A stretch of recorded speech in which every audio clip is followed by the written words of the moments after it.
America और Israel के खिलाफ जंग में ईरान ने अब एक नया मोर्चा खोल दिया है। ये डेथ वैली ईरान की इसी मोर्चाबंदी का नतीजा है। इस पर दावा ये कि इस इलाके में जो भी आया, वो कोई सैनिक हो या युद्धपोत, वो सबूत वापस नहीं जाएगा। आखिर कहाँ है ये डेथ वैली जो ईरान की नेवी ने तैयार किया है? हमारी इस रिपोर्ट से समझिए। आज की तारीख में स्ट्रेट ऑफ हॉर्मुज का नाम दुनिया में किसी से पूछोगे वो बता देगा। यही वो जगह है जहाँ हजारों की तादाद में ऑयल टैंकर्स जाम हैं और इसी की वजह से पूरी दुनिया में तेल संकट खड़ा हुआ है।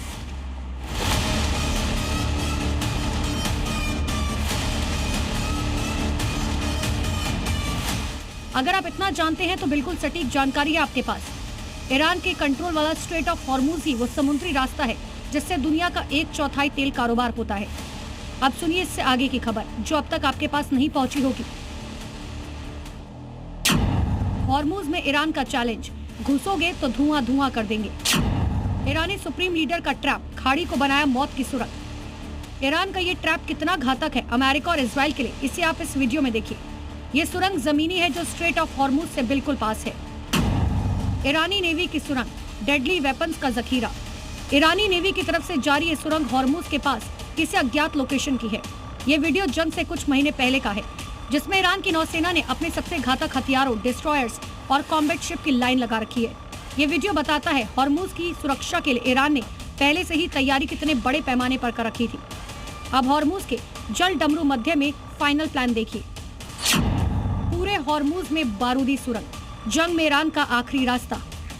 ट्रंप ईरान के खत्म होने का दावा कर रहे हैं तो उनके दोस्त नेतन्याहू ईरान की हड्डी तोड़े जाने की बात कर रहे हैं। दरअसल दोनों मुल्कों को यकीन नहीं हो रहा कि ईरान युद्ध में इतने दिन कैसे टिक गया। 12 दिन तक बेहिसाब बारूद बरसाना, अमेरिका और इजराइल को जवाब देना किसी को हजम नहीं हो पा रहा। नेतन्याहू और ट्रंप ईरान पर बारूद बरसा रहे हैं। ईरान के सीने को घातक हथियारों से छलनी कर रहे हैं। ईरान के शहर तबाह हो रहे हैं। ईरान के सैन्य ठिकाने बर्बाद हो रहे हैं। ईरान की लीडरशिप खत्म हो रही है। तो जंग के 12वें दिन इजराइल के पीएम नेतन्याहू ने ईरान पर हड्डी तोड़ प्रहार किया। ईरान को धमकाते हुए नेतन्याहू ने दो टूक कहा, अब तक हुई कार्रवाई से हम उनकी हड्डियां तोड़ रहे हैं और हम अभी खत्म नहीं हुए हैं। अमेरिका और इजराइल का मकसद ईरान में सत्ता को खत्म करना था। इसी के लिए ट्रंप और नेतन्याहू ने मिलकर ईरान पर हमला किया, वहां की लीडरशिप को खत्म किया और ईरान की जनता को सत्ता के खिलाफ खड़ा किया। एक बार फिर पीएम नेतन्याहू ने वही दांव चला। ईरान में परिवर्तन की बात दोहराई है। ईरान की जनता से अपील की है कि वो वहाँ की रिजीम के खिलाफ सड़कों पर उतरे, नए रिजीम के लिए लड़ाई लड़े। एटमी हथियारों को खत्म करना, रिजीम को बदलना, इसी मकसद से अमेरिका और इजराइल ने ईरान में अभियान शुरू किया।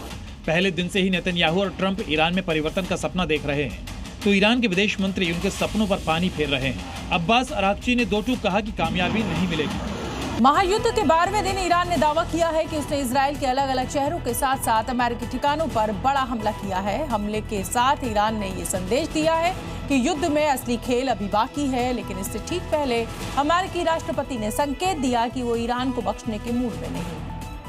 इजराइल और अमेरिका के ठिकानों पर ईरान का ये हमला ऑपरेशन टू प्रॉमिस 4 की 37वीं लहर का ऐलान है। ईरान का दावा है कि पिछले 12 दिनों में इजराइल और अमेरिकी बेस पर सबसे भीषण हमला हुआ। IRGC के मुताबिक इस नई लहर में सिर्फ इजरायली सैन्य ठिकानों को ही निशाना नहीं बनाया गया, बल्कि पूरे क्षेत्र में अमेरिका से जुड़े ठिकानों को भी निशाना बनाया गया। IRGC का दावा है कि इस ऑपरेशन में तेल अवीव और इजराइल के दूसरे शहरों के साथ साथ अमेरिका से जुड़े ठिकानों पर भी हमले हुए। इसमें अमेरिकी 5वें बेड़े का मुख्यालय और एरबिल के ठिकाने भी शामिल है। दरअसल ईरान का ये पलटवार उसके खिलाफ अमेरिका और इजराइल के साझा हमलों का जवाब है। अमेरिका और इजराइल लगातार ईरान के बुनियादी ढांचों को निशाना बना रखे हैं।